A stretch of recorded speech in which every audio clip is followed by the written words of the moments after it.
ሊጠናቀቅ ጥቂት ደቂቃዎች በቀሩት በዚህ ውድድር ብዙ ያልተጠበቁ ኩነቶች እያስመለከተን ይገኛል። አሁንም ውድድሩ ላይ ብርቱ ፉክክር እየታየ ነው።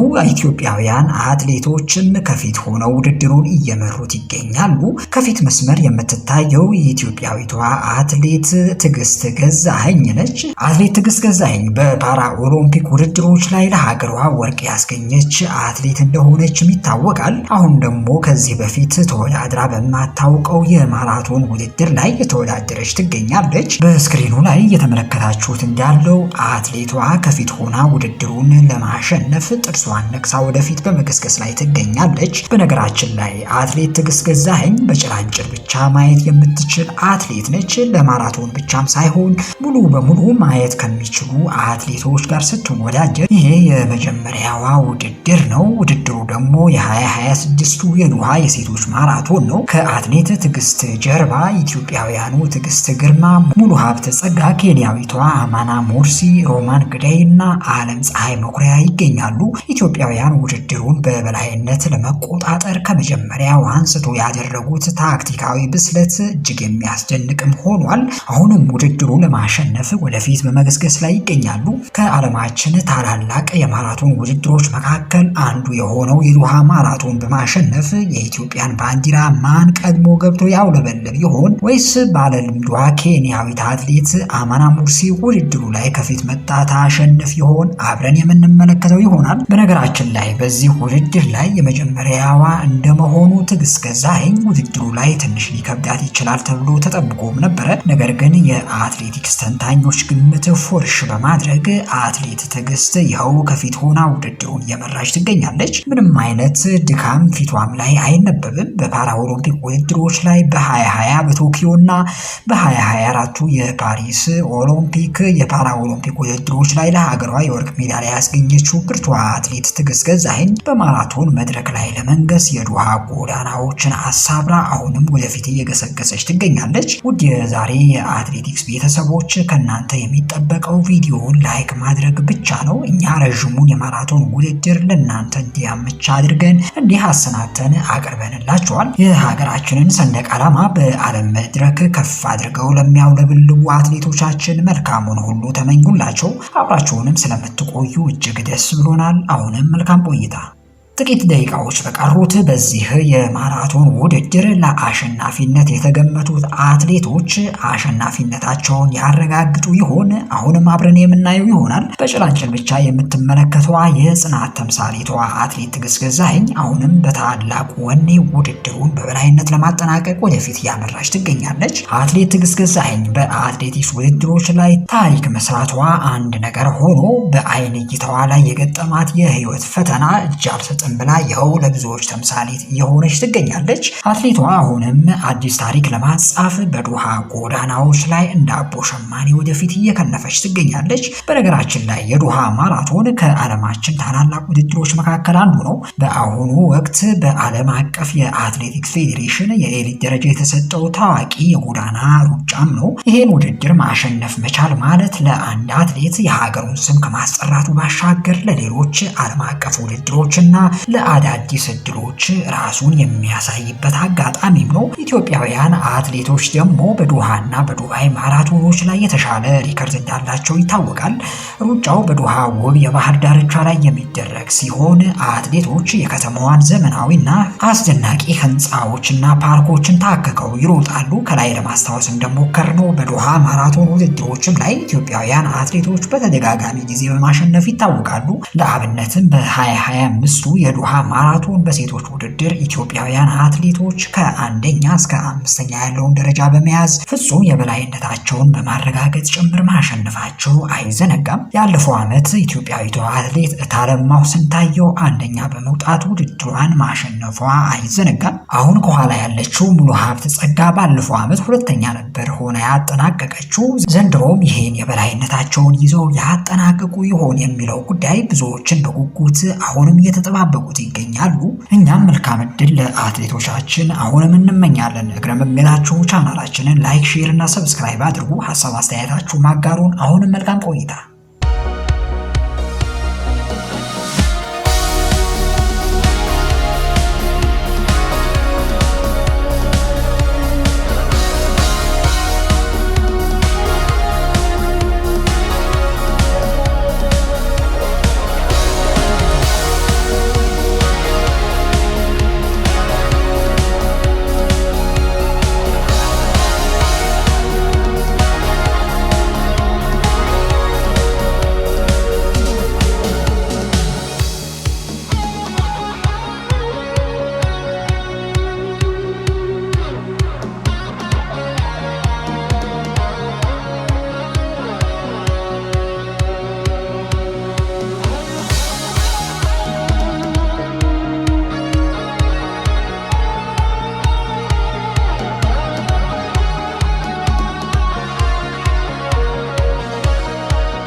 አሁንም አትሌት ትዕግስት ገዛኸኝ በዶሃ ጎዳናዎች ላይ አዲስ ታሪክ ለማጻፍ ወደፊት እየተንደረደረች ትገኛለች። በእስካሁኑ የሴቶች ማራቶን ውድድር ላይ የታዩ አንኳር ኩነቶችና የታክቲክ ጉዳዮችን በሚመለከት ጥቂት መረጃዎች እናጋራችሁ።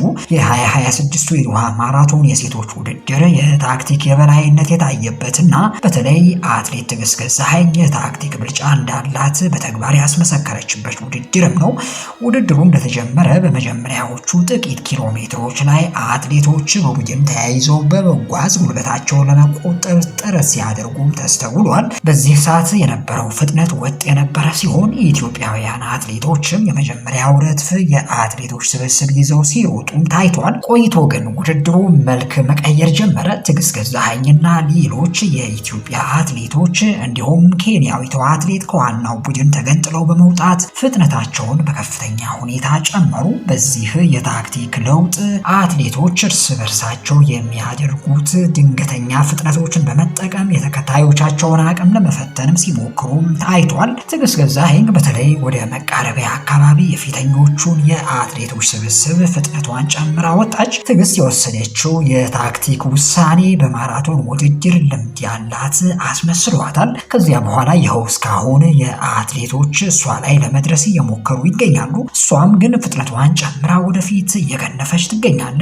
ከኋላ የሚገኙት ትዕግስት ግርማና ሙሉ ብርሃን ጸጋ በበኩላቸው በመጨረሻው መስመር ላይ የሚደረገውን ፍጥጫ ላይ ለመገኘት አሁንም ከኋላ ፍጥነታቸውን ጨምረው እየገሰገሱ ይገኛሉ። ነገር ግን ትዕግስት ገዛኸኝ እያሳየች ያለችው ታክቲካዊ ብስለትና ውድድሩን የመጨረሻ ምዕራፍ በአግባቡ የመምራት ችሎታዋን ተጠቅማ በውድድሩ በበላይነት እንደምታጠናቅቅ ይጠበቃል። ይሄ የታክቲክ ብስለት አትሌቶቹ አድካሚውን የአየር ሁኔታና የነፋስ ተጽዕኖ ተቋቁመው በድል ለመወጣት ጥቂት ደቂቃዎች አሁንም ይቀራቸዋል።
ከፊት ሆና እየገሰገሰች ያለችው ትዕግስት ግርማ አስደናቂ ተወዳዳሪ ብቻም ሳትሆን የጽናት ተምሳሌት መሆኗ እዚች ጋር አሁንም ልናስታውሳችሁ እንወዳለን። ከላይ ለማስታወስ እንደሞከርነው ከፊት እየከነፈች ያለችው አትሌት ትዕግስት በጭላንጭል ብቻ ማየት የምትችል አትሌትም ነች። በሌላ አገላለጽ የማየት ውስንነት አለባት። ነገር ግን የማየት ውስንነቷ ችግር መሆኑ ቀርቶ ከሚያዩት አትሌቶች ጋር ተወዳድራ ብርቱ ተፎካካሪነቷን እያስመሰከረች ትገኛለች። አሁንም ለማስታወስ ያህል በጭላንጭል የምትመለከቷት ትዕግስት ገዛኸኝ በሁለት ፓራ ኦሎምፒኮች ላይ ለሀገሯ ኢትዮጵያ የወርቅ ሜዳሊያ ያስገኘች አስደናቂ አትሌትም ነች። አሁን ደግሞ እንደምትመለከቱት ለአካል ጉዳተኞች በቂ የውድድር እድል አለመኖሩን የተመለከተችው ትዕግስት ከጉዳት አልባዎቹ ጋር መወዳደር ጀመረች። ይኸው የ2026ቱ የኳታር ዶሃ ማራቶን ውድድር ከፊት ሆና እየመራች ትገኛለች። በዚህ የ2026ቱ የዶሃ ማራቶን በታሪክ ከፍተኛ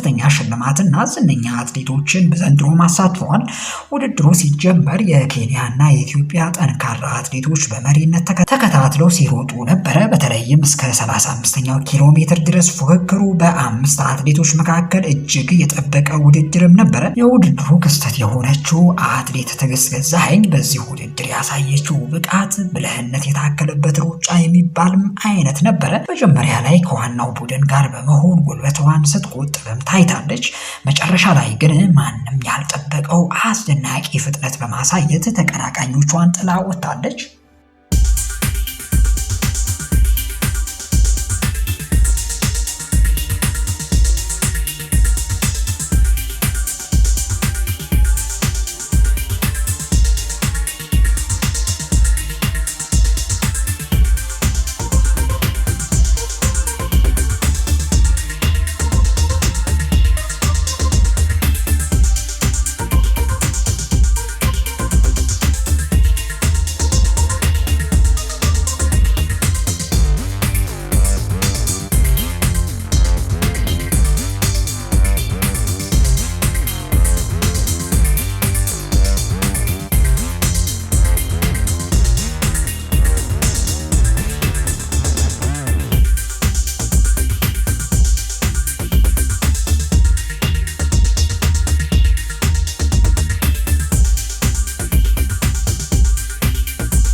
የ2026ቱ የዶሃ ማራቶን የሴቶች ውድድር በኢትዮጵያውያን አትሌቶች ፍጹም የበላይነት የተመሰከረበትና አዲስ ታሪክ የተጻፈበት ሆኗል።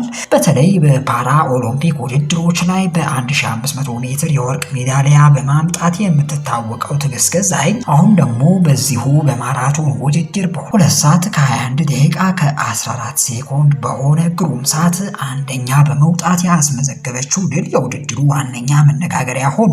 አትሌት ትዕግስት ይህንን ውጤት ያስመዘገበችው የግል ምርጥ ሰዓቷን በማሻሻል ሲሆን ከሁለተኛዋ አሸናፊዋ ከትዕግስት ግርማ ከ1 ደቂቃ በላይ ቀድማ በመግባት ብቃቷን አስመስክራለች። በውድድሩ ላይ የታየው ፉክክር የኢትዮጵያውያን አትሌቶች ከአንደኛ እስከ 3ኛ ያለውን ደረጃ ሙሉ በሙሉ እንዲቆጣጠሩ ያስቻለ ሆኗል። ትዕግስት ግርማ ሁለተኛ ደረጃን ይዛ ያጠናቀቀች ሲሆን 2 ሰዓት ከ22 ደቂቃ ከ33 ሴኮንድ የገባችበት ሰዓትም ነው። ኢትዮጵያዊቷ አትሌት ሙሉ ሀብት ደግሞ 2 ሰዓት ከ23 ደቂቃ ከ21 ሴኮንድ ሶስተኛ ደረጃን በመያዝ ውድድሯን አጠናቃለች። ከአሸናፊዎቹ ተከታታይነት ባለው መልኩ ኬንያዊቷ አማና ሙድሲ አራተኛ ደረጃን በመያዝ የኢትዮጵያውያን ግስጋሴ ለመግታት አስቀድሞ ብትሞክርም አልተሳካላትም። ይህም ሆኖ ግን አራተኛ ደረጃን ይዛ አጠናቃለች። ቀጥሎ ያሉት እስከ 7ኛ ያሉ ደረጃዎች ግን በሮማን ግዴይ፣ በዓለም ፀሐይ መኩሪያና በሐመልማል ታገል አማካኝነት በኢትዮጵያውያን የተያዙ ሆኗል። ይህ ውጤት በ2026 የዶሃ ማራቶን ላይ የኢትዮጵያ ሴት አትሌቶች በረዥም ርቀት ሩጫ ያላቸውን ጥንካሬ፣ በዓለም አቀፍ መድረክ ያላቸውን ብቃት ዳግም ያረጋገጠ ክስተት ሆኖ ተመዝግቧል። በዚህ ውድድር ከ1 እስከ 10 ባለው ደረጃ 9 ኢትዮጵያውያን አትሌቶች ደረጃውን ይዘው ነው የታዩት። በተለይ የውድድሩ ክስተት የሆነችው ኢትዮጵያዊቷ የፓራ ኦሎምፒክ ባለድሏ አትሌት ትዕግስት ገዛኸኝ ዓለምን ያስገረመ ብቃትና ጥንካሬ በማሳየትም አሸንፋለች። አካል ጉዳት ከማራቶን አሸናፊነት ያላስቆማት ታላቅ አትሌት መሆኗን የብዙዎችን ትኩረት ለመሳብም ችላለች። አትሌት ትዕግስት ውድድሩን የጨረሰችበት ሰዓት በዶሃው አስቸጋሪ የአየር ሁኔታ ውስጥ እጅግ አስገራሚ የሚባልም ነው። ከላይ ደጋግመን እንዳነሳ ነው አትሌት ትዕግስት ወደ ማራቶን ከመግባቷ በፊት በታሪክ ስሟ የወርቅ ቀለም አስቀድሞ ማጻፍ የቻለች አስደናቂ አትሌትም ነች። በተለይ በፓራ ኦሎምፒክ ውድድሮች ላይ በቶኪዮና በፓሪስ የወርቅ ሜዳሊያ ለሀገሯ ያስገኘችም ድንቅ አትሌትም ነች። መሰል በተለያዩ የርቀት ውድድሮች ላይ ያሳየችው የበላይነት ለረዥም ርቀት ሩጫ ወይም ማራቶን መሰረትም ሆኗታል። አትሌት ትዕግስት ከሜዳው ውስጥ ሩጫ ወደ ጎዳና ሩጫ ባደረገችው ሽግግር በአጭር ጊዜ ውስጥም በታላላቅ ከተሞች እንደ ዶሃ አሸናፊ መሆኗ የልዩ ተሰጥኦ ባለቤት መሆኗን ያሳያል።